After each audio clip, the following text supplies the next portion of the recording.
Igreja Açores, o programa com a atualidade da Diocese de Angra para ouvir ao domingo, ao meio-dia, na sua Antena 1 Açores. Olá, seja muito bem-vindo ao Igreja Açores. Bento Barcelos, presidente da União Regional das Misericórdias dos Açores, é o nosso convidado desta edição. Depois da participação no Congresso Nacional, traz-nos, em linhas gerais, as conclusões do encontro. Mas antes disso, vamos à atualidade católica na região. Cerca de uma centena de florentinos participaram nas segundas jornadas diocesanas de liturgia na Ilha das Flores, a 6 e 7 de fevereiro. Números que, para o diretor do Serviço Diocesano da Pastoral Litúrgica, Padre Marco Luciano, são muito positivos em formações que se querem de continuidade. Estive eu e o Padre Marco Sérgio como formadores, eu na área dos grupos corais, da formação litúrgica para os grupos corais, e o Padre Marco Sérgio, que é o presidente da Comissão dos Acólitos, esteve com os acólitos e também com os leitores. Este ano, enfim, foi dar continuidade precisamente à formação iniciada há 2 anos e realmente o grande objetivo é que estas ações não sejam esporádicas, mas o grande desejo da ilha e da própria ouvidoria é que sejam ações com continuidade, de forma a realmente as pessoas irem aprofundando, enfim, o seu ministério nas mais diversas áreas. Assim, os grupos corais, ao mesmo tempo que tiveram desta vez, enfim, uma vertente muito prática de formação, este ano incidimos muito no tempo pascal e na valorização do tempo pascal. O objetivo é que as jornadas cheguem a todas as ouvidorias e, nesse sentido, o Serviço já tem novas datas para as formações em São Miguel, São Jorge e também no Pico. Vamos estar para a semana em São Miguel, nos dias 19 e 20 de fevereiro. Vamos ter formação para grupos corais, formação litúrgica para grupos corais, desta vez na zona oeste da ouvidoria de Ponta Delgada, nas igrejas da Candelária e Mosteiros, Nossa Senhora da Conceição. Vamos estar também na ilha de São Jorge, nos dias 7, 8 e 9 de março. Os formadores serão o Padre Duarte Rosa, o Padre Nelson Pereira. Eu também estarei presente. A presença do Serviço Diocesano em São Jorge é uma estreia e, como tal, a formação vai contar com diversas oficinas práticas. Desta vez vamos ter uma vertente prática forte, com oficinas. Vamos ter também oficina de órgão. Padre Nelson Pereira é que vai fazer esta oficina, com vista realmente à iniciação de organistas para a liturgia. O ciclo de formações termina na Ilha do Pico nos dias 21, 22 e 24 de março, nos diversos concelhos da ilha.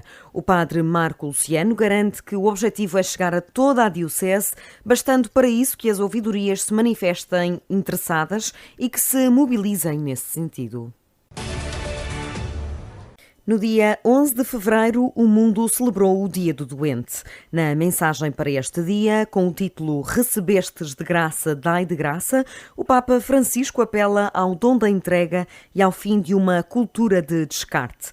Nos Açores, os doentes ainda vão sendo cuidados pelos mais próximos, apesar de, gradualmente, irmos acompanhando a tendência mundial. Quem o diz é o padre Paulo Borges, responsável pelo Serviço da Pastoral da Saúde na região. Eu acho que a nossa região, dado a sua configuração e também a sua cultura de proximidade, os doentes não só têm um bom serviço regional de saúde, como também a cultura familiar de proximidade favorece também o acompanhamento e os cuidados às pessoas que estão domiciliadas. Claro está, com isto, que nós não somos completamente isentos das mudanças que vão acontecendo no nosso mundo. Portanto, o mundo do trabalho, portanto, a emancipação da mulher, faz com que também tenhamos a capacidade de criar novas respostas e institucionalizar essas pessoas, não só em lares, mas também na rede de cuidados continuados. Claro que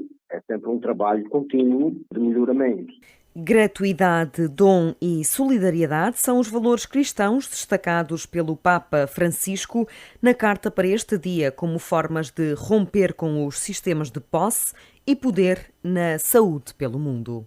Na Diocese de Angra, dada a sua diversidade, a Pastoral da Saúde vive também da boa vontade dos párocos nas zonas mais pequenas. A Comissão Diocesana da Pastoral da Saúde, em articulação com a Diocese, procura ter a colocação de capelães, quer nos 3 hospitais da região, os 3 grandes hospitais da região, e também nos centros de saúde espalhados pelas ilhas mais pequenas.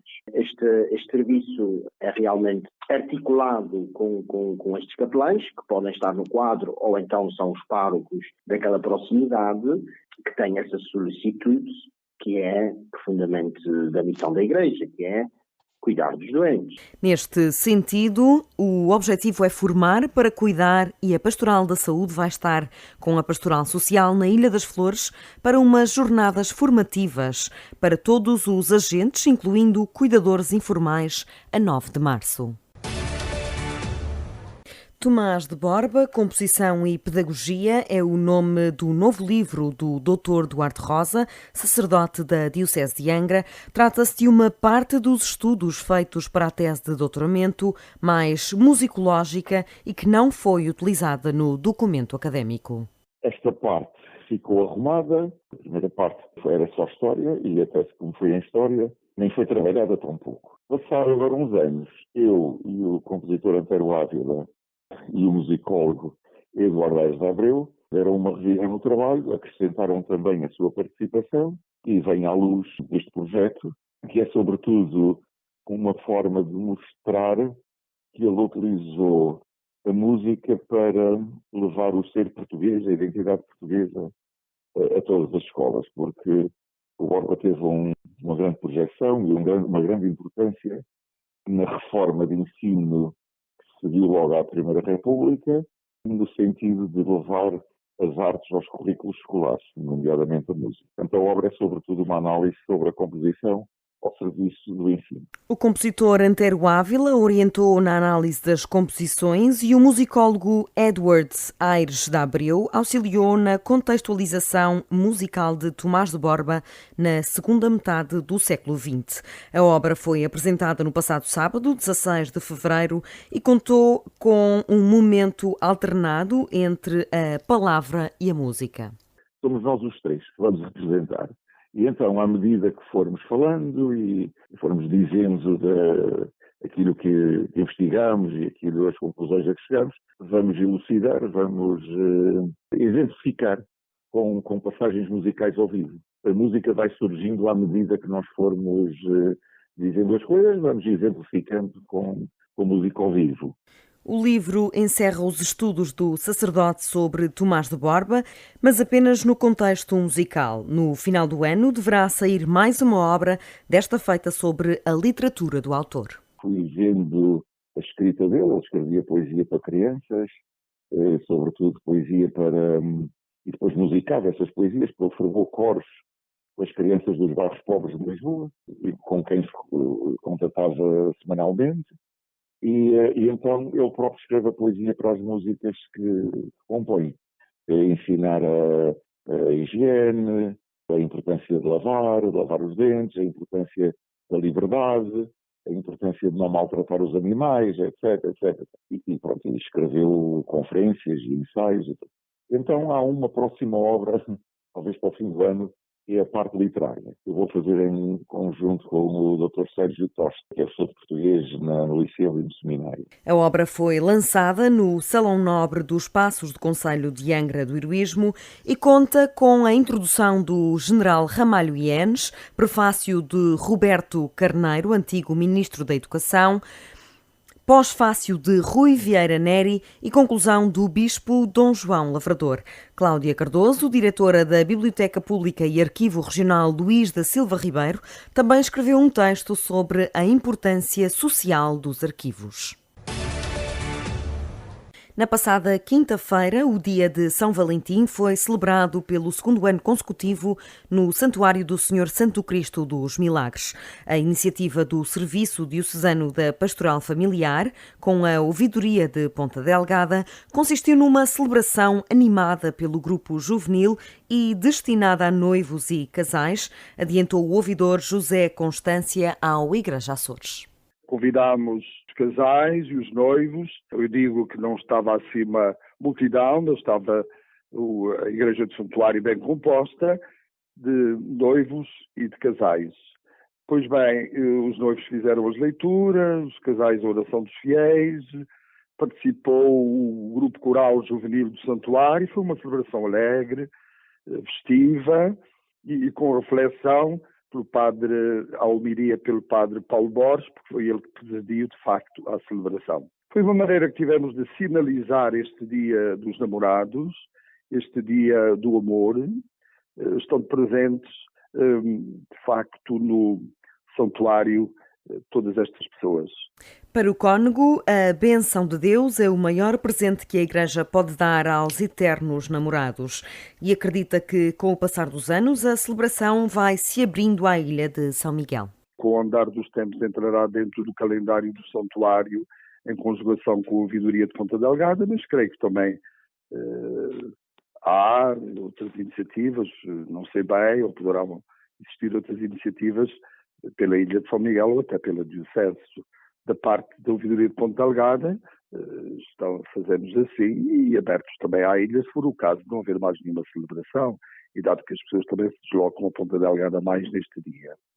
O dia de São Valentim em 2019 em Portugal ficou marcado pelas alarmantes notícias sobre violência no namoro. A Igreja Católica também se manifestou emitindo uma mensagem através da Comissão Episcopal do Laicado e Família. É nosso convidado desta Igreja Açores, Dr. Bento Barcelos, o presidente da União das Misericórdias dos Açores e também provedor da Santa Casa da Misericórdia de Angra do Heroísmo, que participou no Congresso Nacional das Misericórdias, que aconteceu em Albufeira entre os dias 7 e 10 de fevereiro. Antes de mais, boa tarde, obrigada por estar connosco. Já não conversávamos há algum tempo. É verdade, mas tenho muito gosto. Obrigado pelo seu convite. Os últimos tempos foram, digamos que, complicados de gerir, com tantas notícias pouco abonatórias sobre as misericórdias, em especial na Ilha de São Miguel. Qual foi o papel da União das Misericórdias em todo este processo? Bom, a União Regional das Misericórdias dos Açores, a URMA, fundamentalmente tem um objetivo essencial, que é congregar e unir as 23 Misericórdias dos Açores e naquilo em que é aspectos transversais de todas as misericórdias, que é corresponder aos desafios da política social, desde a infância até aos idosos, correspondendo aos seus objetivos fundacionais, que é apoiar os mais frágeis, os mais debilitados da nossa sociedade, aqueles que mais precisam, sem nunca esquecer que qualquer que sejam as potencialidades do homem, com mais meios financeiros ou com menos meios financeiros, com melhor economia ou pior economia, quando a doença surge, quando as dificuldades, digamos, familiares surgem, são sempre, digamos, momentos de fragilidade. E, portanto, não podemos deixar de ter essa perspectiva. E, por isso, os nossos objetivos fundamentais, como eu estava a dizer, é congregarmos esforços, o sentido de união, de coesão entre as 23 misericórdias para correspondermos melhor aos nossos desafios, aos objetivos que nos estão, digamos, direcionados, por forma a podermos estar, em cada momento, melhor preparados para o exercício da missão social de cada uma das misericórdias. Os aspectos que são particulares de cada uma das misericórdias, ou de cada um dos seus membros, dos seus órgãos sociais, são assuntos que são tratados no seio de cada misericórdia, no respeito da autonomia por cada uma, e é nesse sentido, digamos que nesse respeito mútuo, que a União Regional das Misericórdias dos Açores não interfere na vida interna de nenhuma misericórdia, antes, pelo contrário, digamos, dá oportunidade para uma união de todas em função da sua missão social que têm que desenvolver. Esteve presente no Congresso Nacional das Misericórdias. Que diretrizes saíram deste encontro? Este congresso, daqueles que eu participei, foi o melhor congresso. Em primeiro lugar, muitíssimo bem organizado. De facto, o espaço que foi escolhido pela Santa Casa da Misericórdia da Albufeira, e de felicitar a sua provedora, foi um espaço, digamos, extremamente agradável, principalmente porque foi num hotel em que tinha a componente de quase todos puderam lá residir, aqueles 3 dias, e tinha todas as infraestruturas para se realizar o congresso lá dentro. e, portanto, um amplo auditório e toda a logística ali a funcionar. Refeições, todas lá também, o que permitiu uma proximidade de todos os congressistas, aqueles que, digamos, tinham vontade, efetivamente, de comunicar com os outros, evidenciar as suas experiências, recolher também experiências de outros. Portanto, nesse aspecto de organização, de logística, foi de facto muito bom. E quanto ao programa, foi um programa com uma visão estrutural. Ou seja, estamos perante diversos desafios que são complexos, desde a questão do envelhecimento da população, o envelhecimento demográfico, desde as problemáticas que estão acontecendo na família, grandes mudanças na família, a questão, digamos, da fixação de casais novos em comunidades mais do interior e, portanto, que estão mais despovoadas, e depois os grandes objetivos de corresponder em nome do Estado, contratualizando com o Estado às necessidades das políticas sociais. E numa visão estrutural e prospectiva, ou seja, não foi visto, digamos, os microacontecimentos, não foi, digamos, tendo uma atitude meramente conjuntural, mas não, foi que papel é que as misericórdias vão ter que ter no âmbito da sua missão social para as próximas décadas. Portanto, essa visão estrutural e prospectiva, sabendo, contudo, que a sociedade está a mudar, que há, de facto, uma pirâmide invertida na nossa sociedade, cada vez temos mais idosos, cada vez temos mais esperança de vida, o que é, de facto, um bem para a humanidade, um bem para as famílias, um bem para cada um, digamos, dos membros desta sociedade, vivem melhor, vivem mais, mas têm que ver bem. Tem que ver com qualidade de vida, tem que ver com dignidade, digamos, e com respostas sociais que possam ir ao encontro das suas necessidades. E, portanto, com uns painéis muito bem estruturados, com responsáveis políticos, mas também responsáveis institucionais, com pessoas, digamos, do pensamento, da investigação, do conhecimento, com aqueles que têm a componente mais prática que estão no terreno. E essa complementaridade foi extraordinariamente rica. Portanto, devo dizer que foram 3 dias muito bem passados, porque conseguimos interiorizar um conjunto de grandes desafios que são transversais em todas as misericórdias, são transversais em toda a sociedade, são transversais, digamos, no país inteiro, mesmo com a nossa realidade insular e arquipelágica, mas também com a interioridade que existe no continente ou a massificação no litoral, e, portanto, foi de facto um importante congresso de grande validade e de uma opinião geral muito profícuo para o papel e a missão das misericórdias. Já vamos a estas questões mais práticas e estas problemáticas das misericórdias, mas as misericórdias atualmente têm digamos que um forte aliado. Portanto, este congresso contou com a presença do Presidente da República, Marcelo Rebelo de Sousa, que lembrou o papel insubstituível das misericórdias.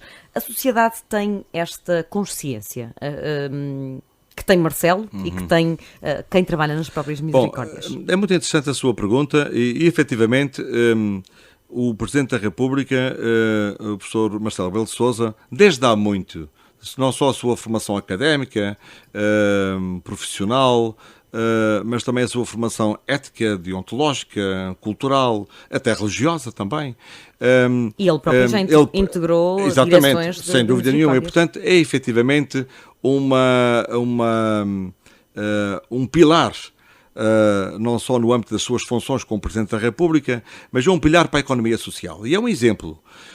E nós vemos a sua sensibilidade constante de estar próximo daqueles que são, digamos, os mais frágeis da nossa sociedade. Vermos, digamos, a sua proximidade aos sem-abrigo. Vermos as visitas que ele faz em territórios com maior fragilidade social. E, portanto, foi muito bom ele ter estado no encerramento do Congresso Nacional das Misericórdias, e isto faz-me lembrar também o seu papel importantíssimo e galvanizador e de grande respeito pelas Misericórdias dos Açores e da Madeira, quando ele próprio quis também, em junho de 2016, fazer uma visita ao Congresso Insular das Misericórdias dos Açores e da Madeira, na Praia da Vitória, que coincidia com uma visita oficial que fazia, digamos, à região autónoma, a algumas ilhas da região autónoma dos Açores, nomeadamente a Ilha Terceira. E portanto, quando me perguntava se a sociedade tinha a percepção da validade das instituições sociais, nomeadamente as misericórdias, mas em sentido mais lato, todas as instituições sociais, digamos, que visam sem fins sem fins economicistas, sem fins de lucro, porque são instituições que não têm fins lucrativos, prestar, digamos, uma missão social, acho que a sociedade tem que estar, digamos, tem presente, mas fundamentalmente os escalões etários digamos, médios para os séniores. A juventude e até mesmo os adolescentes precisavam ter uma formação mais adequada, não só em contexto familiar, mas também em contexto da sua própria escola, para a importância do social. E que a importância do social está intimamente ligada à dignidade humana e que está nitidamente ligada, digamos, à realidade do homem em sentido lato. O homem potenciador, mas o homem também com fragilidades. E, portanto, esse processo de aculturação, de educação, para o serviço dos outros, ao serviço dos outros, para o espírito voluntariado e para as grandes causas sociais, deve começar muito tenra idade. E cada vez mais os estudiosos, principalmente na área da sociologia, das antropologias e da psicologia social, estão efetivamente muito atentos a sensibilizarem a opinião pública, e aqui a comunicação social tem um papel muito importante, e portanto eu registro este significado desta entrevista e esta, devido à humildade da minha parte, que devo ser, digamos, é um contributo para um processo de aculturação da sociedade em si. E potenciando muito, de facto, os mais novos, desde, digamos, da tenra idade até ao percurso, digamos, da juventude, porque, por vezes, pensa-se que a vida é toda ela feita com momentos altos, quando por vezes também há momentos muito baixos da nossa vida e que é preciso de facto a interajuda e a cooperação dos outros e então neste caso os outros instituições, digamos, sociais que têm um papel muito importante a desenvolver. Falávamos em Marcelo Rebelo de Sousa ser um aliado, também poderá ser um aliado nesta vertente de chegar até aos mais novos, uma vez que é um presidente bastante popular. Sim, sem dúvida. Aliás, nós estamos a ver que a sua magistratura política, presidencial, é muito próxima das populações. Enfim, ele está habituado a falar com os mais novos. Sem dúvida nenhuma, sempre que é professor e tem uma linguagem, digamos, de fácil percepção para todos, e tem uma capacidade de comunicação formidável. Basta a sua gestualidade, que já é, digamos, uma acréscimo, digamos, à sua capacidade de dicção, que é formidável. E, portanto, é um jornalista também. E esse papel, digamos, a sua postura como jornalista lhe permitiu e imprimiu ao longo da sua vida ter uma enorme capacidade de comunicação. E a comunicação, quando é, digamos, bem feita, ela é uma via importantíssima para um processo de informação, de formação e de aculturação. E, portanto, para além disso, o papel do Presidente da República no âmbito, digamos, em todos os seus âmbitos, mas no âmbito da economia social, é um papel determinante. E o que é expectável é que toda a estrutura política do nosso país, desde o poder central ao poder regional e ao poder autárquico e às forças vivas que atuam em cada sociedade e em cada comunidade, tenham o enfoque especial de que não é o Estado que pode fazer tudo, não é o Estado que faz o melhor, digamos, que tem sempre as melhores condições para prestar cuidados, mas é a rede enorme que existe no nosso país de grande voluntariado, desde as áreas sociais, as áreas de educação, as áreas culturais, as áreas desportivas. Ou seja, a nossa vivência associativa com fins altruístas é uma vivência, digamos, muito especial. Nós somos dos poucos países do mundo com uma rede tão enorme, digamos, tão lata de instituições que visam, de facto, o respeito pela dignidade humana e a promoção do homem, do homem no sentido lato, e das famílias, mais ainda em situações de fragilidade. E mesmo estando neste top, enquanto país, as nossas instituições são suficientes para a nossa população cada vez mais envelhecida? Bom, nós temos, de facto, uma rede muito boa. Enfim, só pensar que temos, quase 400 misericórdias no nosso país, não é? Que correspondem quase ao mesmo número, digamos, de municípios. Aliás, no caso concreto dos Açores, nós temos 19 municípios, temos 23 misericórdias. E, portanto, e quem fala nas misericórdias também fala nas outras instituições particulares de solidariedade social. E para além de todas as outras associações que emanam da sociedade civil organizada, desde o social até ao cultural, ao esportivo, como falava há pouco. Agora, é evidente que A concentração da população nas zonas litorais ou nas zonas, digamos, das grandes cidades, ou periféricas às grandes cidades, zonas metropolitanas, como é dito, de Lisboa, do Porto e na nossa realidade aqui dos Açores, em certa medida, de Ponta Delgada e de Angra do Heroísmo, cria por vezes uma dificuldade, digamos, da capacidade de resposta, porque há muito mais necessidades do que nos outros meios em que a população é mais diminuta. Mas as instituições sociais, nomeadamente as misericórdias, têm uma grande capacidade versátil, de se adaptarem, se adequarem, digamos, às necessidades e aos seus desafios. E, portanto, estão atentas àquilo que nos rodeia. Temos a percepção, digamos, em que mundo é que nós estamos, em contextos é que nós, digamos, vivemos. E, portanto, eu posso dizer que acho que, pelo menos na realidade dos Açores, que é aquela que eu conheço melhor, desde há muitos anos, desde o tempo em que eu fui diretor regional de Segurança Social e mais tarde como deputado a trabalhar no âmbito da Comissão Parlamentar dos Assuntos Sociais, o que eu posso dizer é que, efetivamente, nós nos Açores temos uma rede de instituições sociais bem presente na nossa comunidade e que é, neste momento, suficiente. Podemos considerar, mas pode ser necessário numa cidade ou noutra, ou numa freguesia de natureza mais, digamos, urbana ou de natureza mais rural, alguma resposta social desde a infância, digamos, ao apoio a pessoas idosas ou dependentes, é provável que seja necessário alguma valência ou reforçar essa valência. Mas criar novas instituições, acho que neste momento são suficientes para o nosso complexo, digamos, demográfico dos Açores e para as problemáticas sociais que vivemos nos Açores. Marcelo disse também que espera que o contributo das misericórdias seja considerado na nova lei de bases da saúde. Em que é que isto deveria se concretizar, concretamente?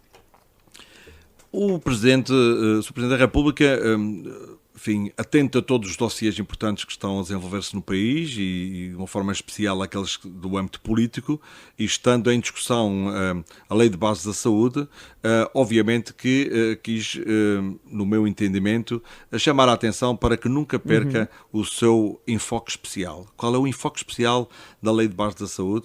É o utente, é a pessoa.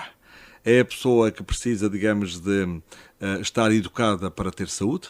É preciso fazer formação para a saúde, tem que ser o alvo e o enfoque especial nesse sentido. É a pessoa que adoece e que, digamos, que carece de recuperar a sua saúde. E, portanto, o primado de um Serviço Nacional de Saúde, que tem como suporte legislativo uma lei de base da saúde, o primado é o homem. É o homem e a sua, digamos, e a dignidade humana.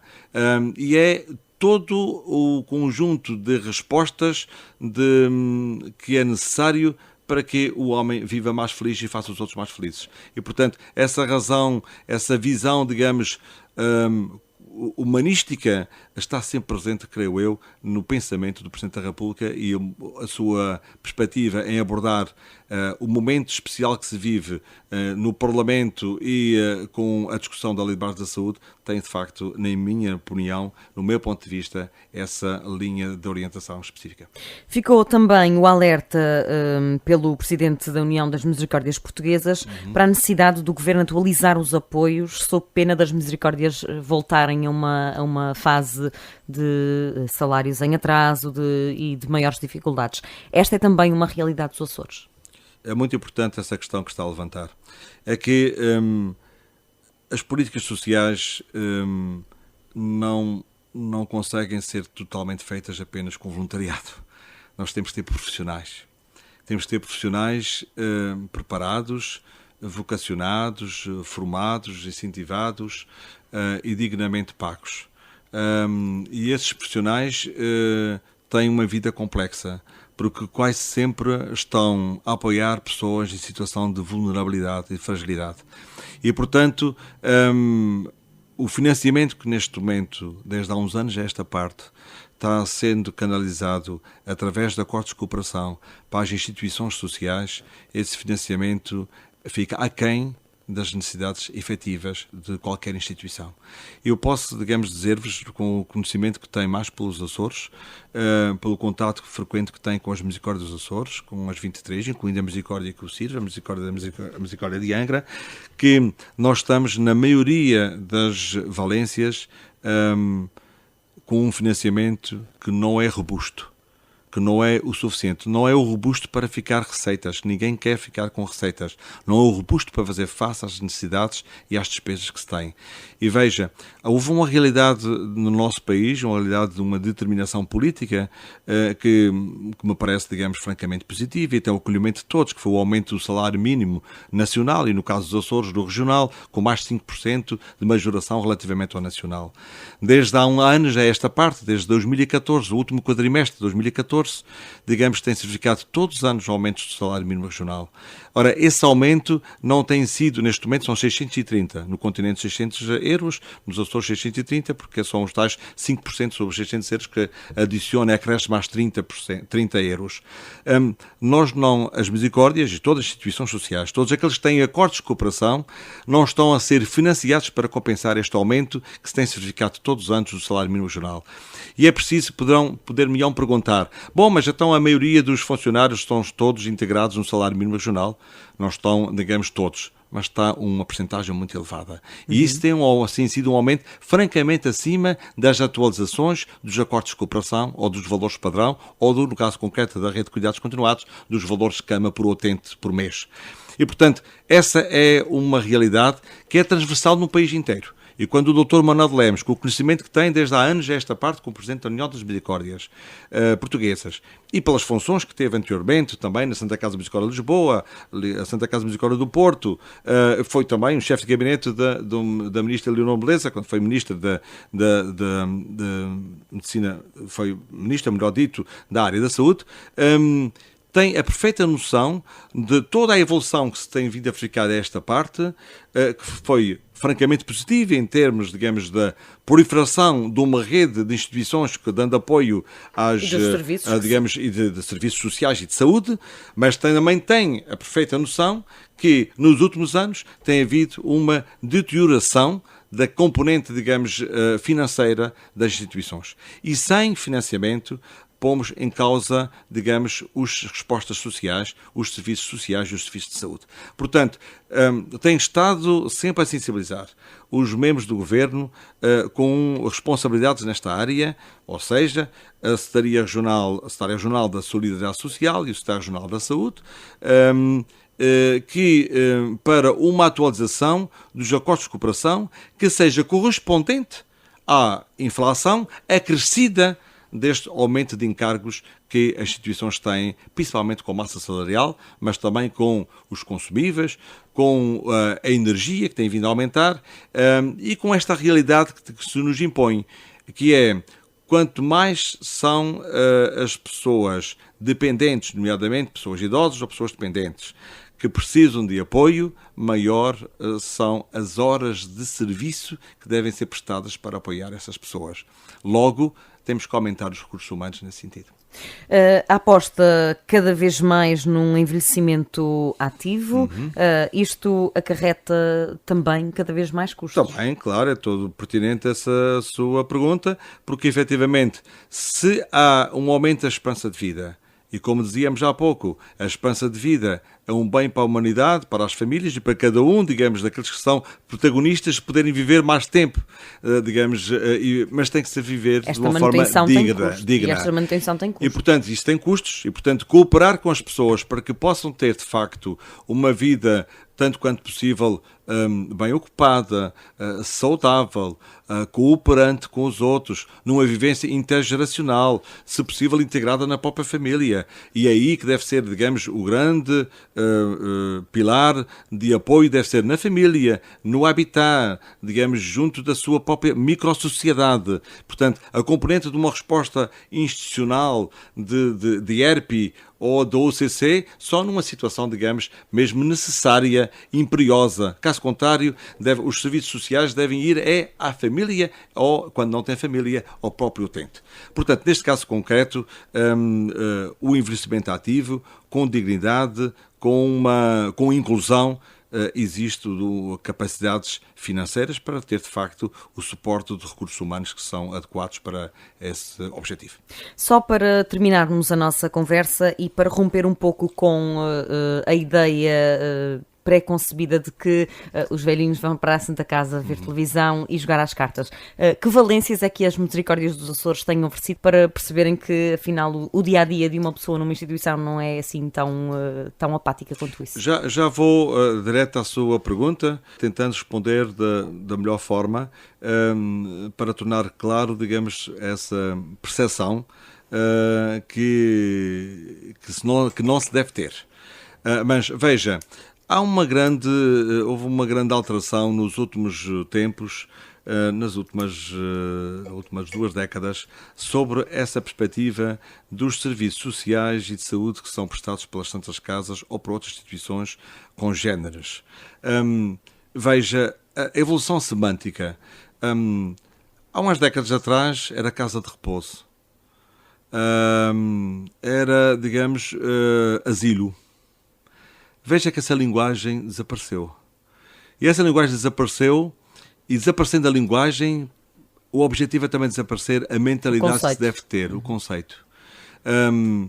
Neste momento, já começa a ser em desuso usar a palavra lar para pessoas idosas ou dependentes. A própria legislação enquadra um outro conceito, que é ERP, Estrutura Residencial para Pessoas Idosas. Esta estrutura residencial fala em estrutura e fala residencial para a pessoa residir. Não tem com outra componente pejorativa, que é para a pessoa ficar contida apenas ao seu quarto, ou ao refeitório, ou a um pequeno espaço, digamos, de poder conviver alguma coisa com os outros. Como dizia, jogar umas cartas ou ver televisão. Neste momento, digamos, a perspectiva é cada vez mais colocar a pessoa em relação com o outro. Na convivência e sempre que, digamos, numa perspectiva, tanto quanto possível, intergeracional. Portanto, levar a escola a estas estruturas residenciais, levar a estrutura residencial à escola ou levar ao infantário. Portanto, essa dialética é fundamental. Mas perguntava-me que respostas é que existem nas Misericórdias. As respostas são, como dizia no início da nossa conversa, desde, digamos, do apoio à creche e à jardim de infância, até efetivamente, digamos, aos mais séniores da nossa sociedade. Na creche e jardim de infância tem um papel fundamental, porque cada vez mais os pais trabalham, cada vez mais têm a sua vida, digamos, ocupada. E é preciso, desde muito cedo, dar condições para que a criança, o bebé, digamos, possa, digamos, evoluir. E a sociabilidade é fundamental, porque parecendo que não, os estudos todos apontam de que de muito tenra idade há comunicação entre as crianças. E, portanto, é, por um lado, apoiar as famílias para que as famílias possam ter os seus bebés em segurança e num processo de educação e desenvolvimento, digamos, que seja o mais adequado. A componente do jardim de infância também é importante. Poderão também perguntar-me, mas já existe a rede pública do pré-escolar, para que é que há de haver jardim de infância? Bom, mas é que a rede pública, digamos, tem um papel fundamental e neste momento deve estar a atingir os 100%, digamos, nos Açores, o que é muito bom, mas, em alguns casos, os pais precisam que a criança, em idade do pré-escolar, esteja mais próximo dos seus locais de trabalho, que saem das suas comunidades, saem das suas freguesias e, portanto, vêm as crianças que os acompanham. E, nesse aspecto, tem, de facto, também uma virtualidade. Também depois, os vossos também acontece esta realidade, não é? E, inclusivamente, o Governo anunciou, o Sr. Presidente do Governo anunciou, digamos, muito recentemente, até no próprio Congresso do Partido Socialista, esse assunto foi, digamos, por ele abordado e tratado, e, posteriormente, que aumentar a rede de creches, até alargando o horário da mesma, principalmente para poder apoiar pais que tenham, digamos, uma complementaridade, digamos, do horário do seu trabalho não permita, de facto, que tenha as crianças, digamos, todo ao tempo com eles. E, portanto, até falava no caso, digamos, dos novos trabalhadores na área do turismo, que por vezes têm que ter horários mais dilatados. Portanto, isto para dizer que nós, as Misericórdias e os seus responsáveis, estão muito atentos, de facto, à mutação da nossa sociedade e, portanto, estão transformando as suas instituições, as suas valências, por forma a poderem corresponder às necessidades, digamos, de cada uma das comunidades. Com essa realidade que só se pode fazer bom trabalho quando temos meios. recursos humanos exigem recursos financeiros. Bons equipamentos, digamos, que sejam saudáveis para as pessoas, equipamentos que sejam seguros para as pessoas e que sejam de acessibilidade para as pessoas, têm que ter meios financeiros. E essa realidade, digamos, tem que estar, digamos, acompanhada, tem que ser percorrida lado a lado. Digamos, não há, de facto, possibilidades de fazer um bom apoio às pessoas, à nossa sociedade, às famílias, com os objetivos e os desafios do presente, sem de facto termos as condições físicas, operacionais, funcionais, de recursos humanos e financeiras que sejam adequadas. Dr. Bento Barcelos, já esgotamos por completo o nosso tempo nesta entrevista. Obrigada por ter vindo uma vez ao Igreja Açores. Tive muito gosto, disponha sempre. E o Igreja Açores regressa na próxima semana com mais um convidado especial e com mais atualidade da Diocese Açoriana. Igreja Açores, o programa com a atualidade da Diocese de Angra para ouvir ao domingo, ao meio-dia, na sua Antena 1 Açores.